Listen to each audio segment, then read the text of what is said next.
Welcome to camp. Believe in yourself. Even if no one else does. That's right. You got this. There's a beat. I'm fearless.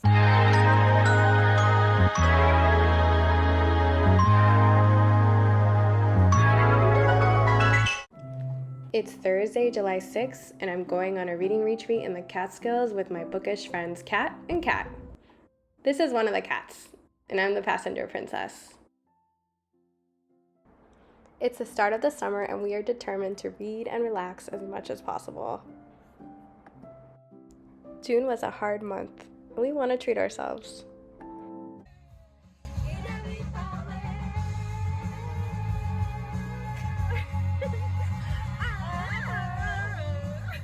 It took us a while to get to New York. We stopped at Walmart to meet Kat and get supplies because we'll basically be in the middle of nowhere. This long weekend was punctuated by rain, which made it all the more soothing. We stopped in Civilization for dinner and beer before hunkering down in our cozy home for the weekend.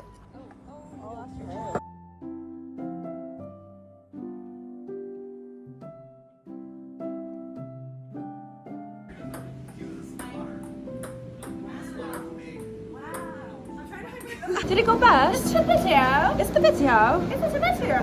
Is it? Yeah. I can't stress enough how much I love being in my 30s and developing deep and silly and wholesome friendships.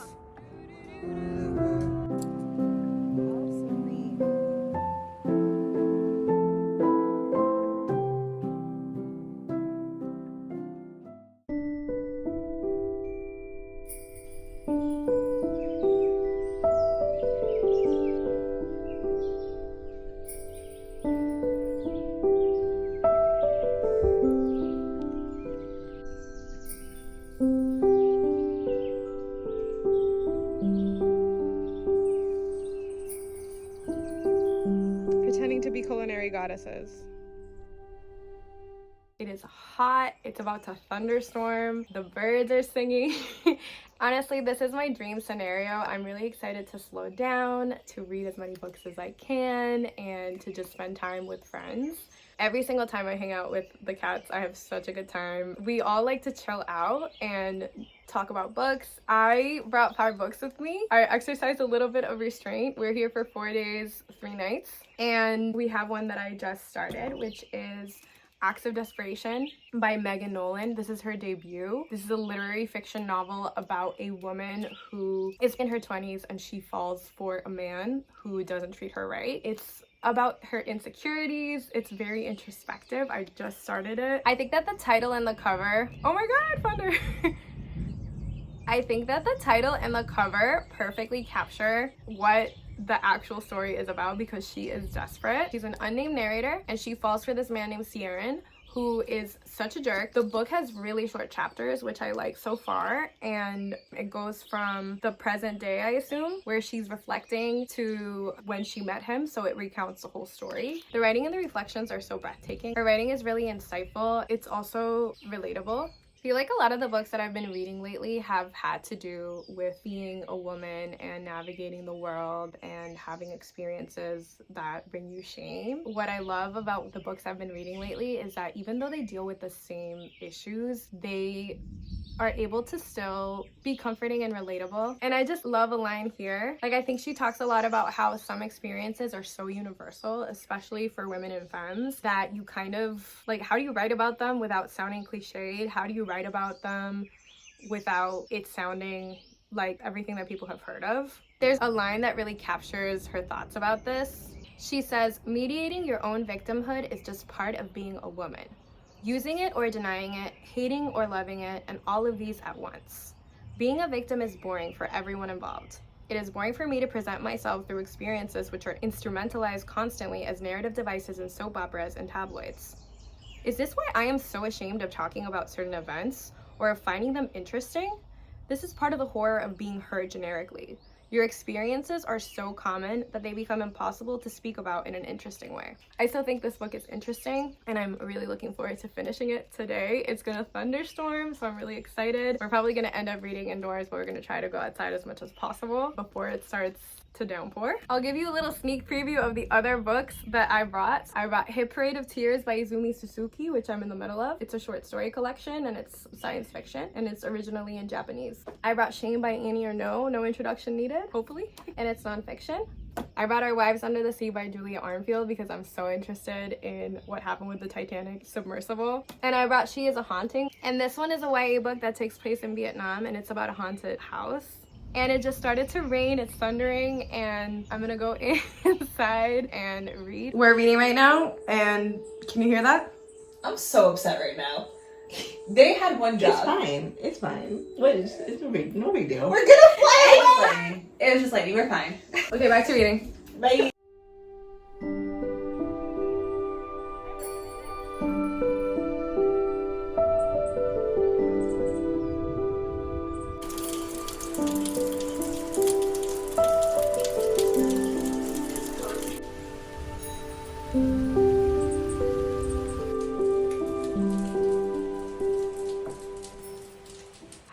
It is currently 4:15. It has started to rain, and Boston Cat, who is off frame, New York Cat is taking a nap. Boston Cat is sitting there. We are still reading, continuing to read in the sunroom. I am on page 180 of Acts of Desperation. I'll give my review at the end, but this book has really put me in a dark place. I love it. I just see so much of myself in this book that I think I need to zoom past it and start a book that will be a palate cleanser because it's a lot. It's so good though. And I went from like tabbing a lot of stuff to not tabbing as much because I feel like this is the kind of story that just sucks you in. And so I want to see what's gonna happen, but it's really good. It's really good, but I just wanna get it out of the way and continue to enjoy this retreat. The bird noises, the rain noises, those are the things we put in the background at home when we are reading. And so we're gonna soak it all in. And even though Taylor Swift's Speak Now, Taylor's version came out today, this is what I'm gonna be listening to until further notice while I read my very depressing but very good book.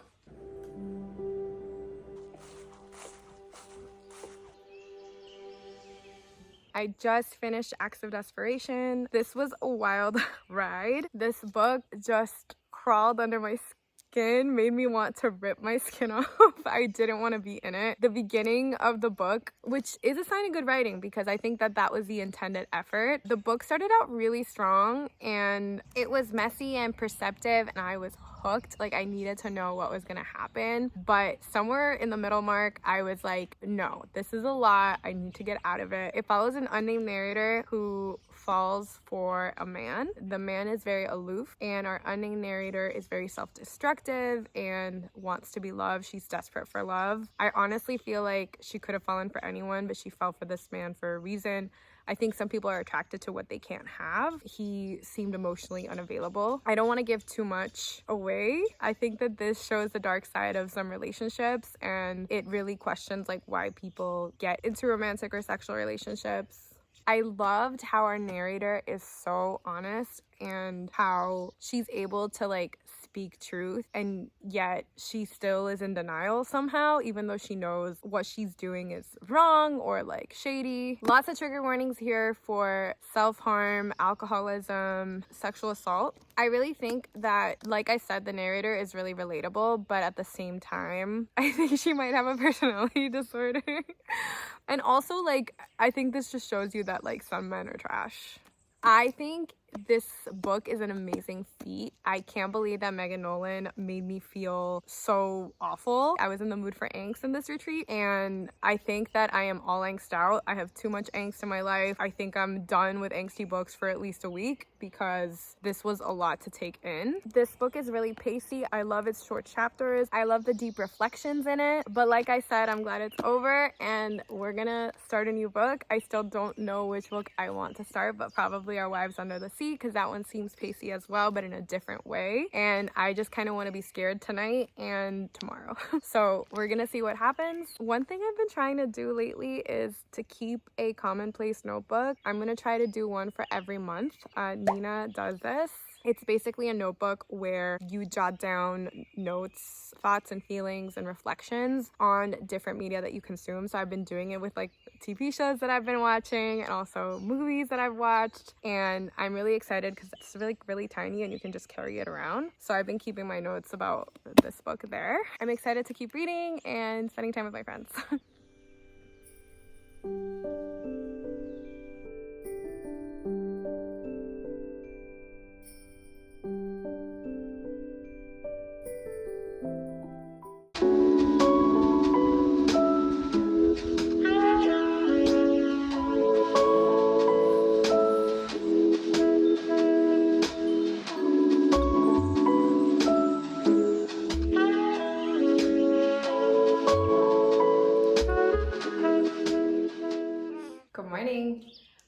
I'm over halfway done with Our Wives Under the Sea.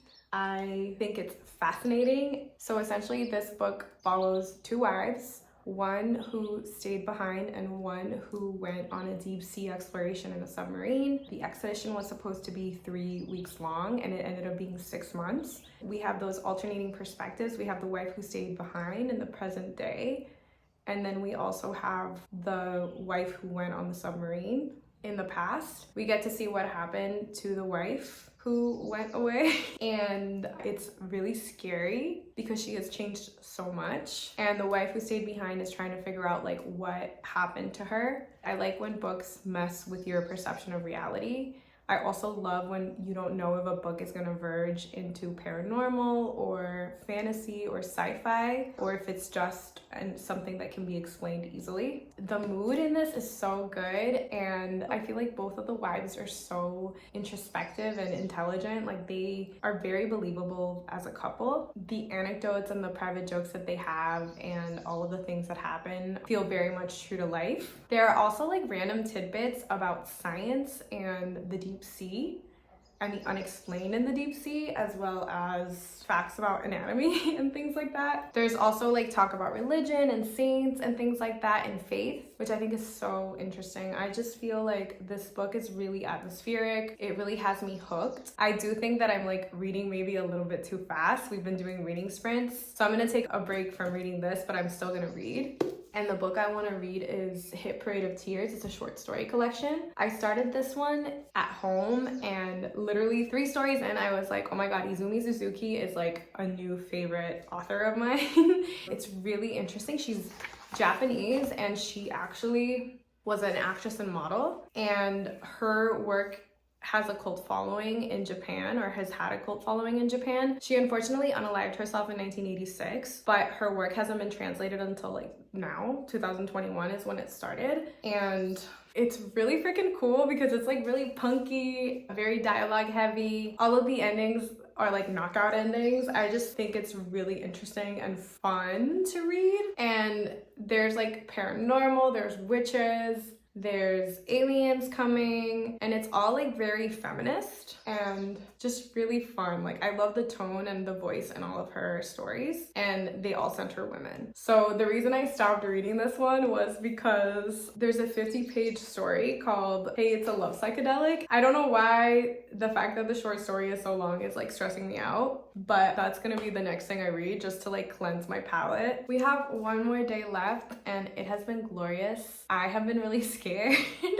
sleeping in the attic by myself. I make it sound sketchy, and it's not. It's really cute. Like, I happened to read like the first 70 pages of Our Wives Under the Sea last night during a reading sprint, and it ended in a really scary part, so I like didn't want to read it at night, even though like I have a little night light and I think it would have been perfect, but I'm just kind of creeped out. I love being scared, but sometimes I'm just too much of a coward.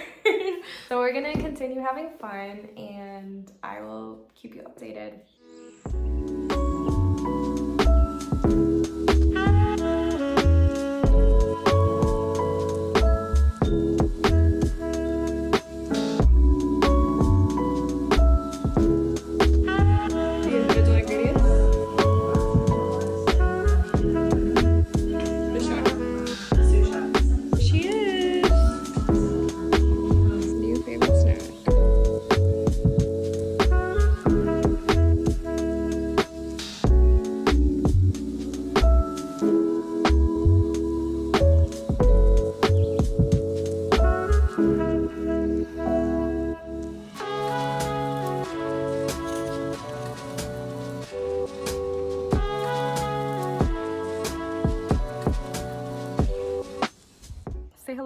friends. Hi. Hello. I actually finished Our Wives Under the Sea and I really enjoyed it. This book is kind of like you come for the story, but you stay for the vibes and also for the romance. It was really romantic and the portrayal of a marriage. The book was really eerie. It was fun to read and get lost in. It felt really profound. It was also really funny. I feel like I can't say a lot about it because it's just about the vibe. And it is exactly what I wanted in this reading retreat. It was so nice to just read it, and then I took a nap right after. I'm having a coffee even though it's 6 o'clock. I have ink all over my arm because I was journaling. This also talks about mortality and how we obviously like delude ourselves into thinking we're never gonna die. It was just really beautiful, and I just saw in the back that this is Julia Armfield's debut, so I'm really excited to read her other book, Salt Slow, which is a collection of short stories. And yeah, this one I really strongly recommend. I also managed to read one story and hit Parade of Tears, and it was the longest story, I believe, in the collection. And something that I like about Izumi Suzuki is that her brand of sci-fi is actually considered, or it's been called soft sci-fi, which means like it's really accessible to anybody, and also it's like super punk rock. The story I just read is all about a groupie and time traveling. It's about rock and roll, and to be honest, out of all of the stories that I've read, I think this is the fourth story. It was a little bit difficult to understand, and I think it has to do with the fact that there's a lot of double entendres in Japanese, and so I'm not sure that it translated really well, but I still really enjoyed it, and I loved her previous stories. It's a really good summer read. I'm really excited to finish this collection potentially by the time we leave. We're leaving tomorrow morning. I think I'm gonna take a bath and finish this later at night. Talk to you tomorrow.